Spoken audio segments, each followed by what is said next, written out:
Live from New York City, this is Inside Edition.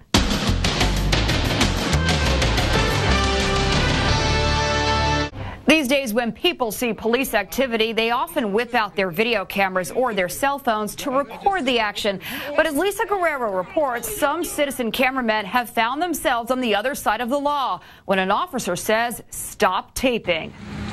Imagine you're videotaping some police activity in front of your friend's house, and then this happens. Turn off the camera for me. No, sir, I am within my legal rights to do this.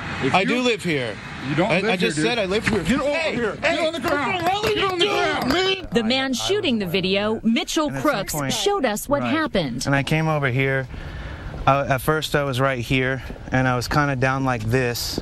The Las Vegas officer, Derek Calling, who is investigating a burglary across the street, says he became suspicious when Crooks gave conflicting answers as to whether he lived there. That's when the officer asked the man to stop taping. Yes, he asked me to put down the video camera. Why didn't you do that? Because I know what my legal rights are. I know that I have a right to be able to observe the police in public. Get over here. Get on the ground. He's punched me at my face like this, like you know, repeatedly in the face, kicking me.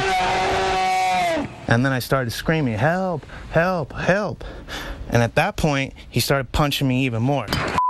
What are you kicking the camera for? You can hear him screaming in pain. Police!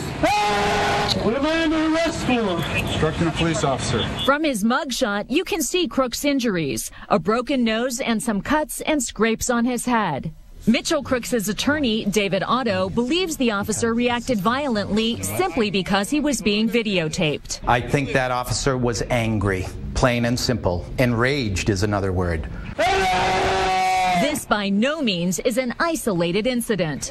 In Lancaster County, Pennsylvania, Alan Robinson thought the state police were creating a hazard when they were pulling over truckers on the highway. So while on his friend's property, he whipped out his camera and started recording. The police apparently didn't like it and arrested him for harassment. Put your camera down. You're getting arrested then. That's no problem. You're harassing us.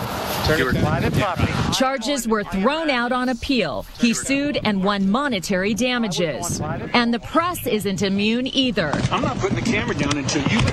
In Albuquerque, New Mexico, watch what happens when an officer wants a cameraman to leave the area and stop taping him. The officer arrests the photographer and charges him with obstruction. The charges were later dropped and the officer was fired. Across the country, citizens with video cameras have recorded questionable police conduct, but experts say there is a right way and a wrong way to do it. If a citizen wants to tape a police activity, whether it be on a camera or a cell phone camera, do so discreetly, do so at a safe distance, and don't obstruct anything that the officer is attempting to do or doing at that moment. If the officer tells you to put the camera down, because at the end of the day, you may end up very well getting arrested for that, and it may not be worth it. I'm not putting the camera down until you...